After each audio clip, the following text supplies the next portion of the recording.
ఏపీలో కాంగ్రెస్ ను బలోపేతం చేసే విషయంలో ఆ పార్టీ అధిష్టానం వ్యూహాత్మకంగానే నిర్ణయాలు తీసుకుంటుంది.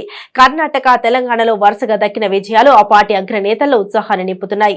ఏపీలోనూ కాంగ్రెస్ బలపడే అవకాశాలు ఉన్నాయని గుర్తించింది. అందుకే రాబోయే అసెంబ్లీ ఎన్నికల్లో కాంగ్రెస్ ప్రభావం కనిపించే విధంగా వైఎస్ షర్మిలను కాంగ్రెస్ లోకి తీసుకున్నారు. ఆమెకు పీసీసీ అధ్యక్ష బాధ్యతల్ని అప్పగించేందుకు ఆ పార్టీ అధిష్టానం సిద్ధమవుతోంది. అయితే షర్మిలకు ఇంతగా ప్రాధాన్యం ఇవ్వడంతో పాటు పార్టీ అధ్యక్ష బాధ్యతలు అప్పగించేందుకు సిద్ధమవడానికి కారణాలు చాలానే ఉన్నాయి. ఏపీ తెలంగాణ విభజన తర్వాత ఏపీలో కాంగ్రెస్ పూర్తిగా బలహీనపడింది.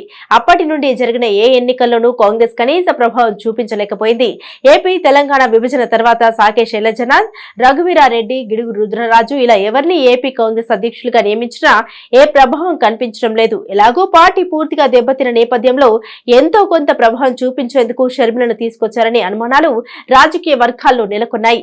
వాస్తవంగా షర్మిలను పార్టీలో చేర్చుకుని ఆమెకు స్టార్ క్యాంపెయినర్ గా బాధ్యతలు అప్పగించాలని భావించిన షర్మిల సోదరుడు జగన్ పై విమర్శలు చేసే విషయంలో ఆమె మొహమాట పడే అవకాశం ఉందని అంచనాకు వచ్చింది.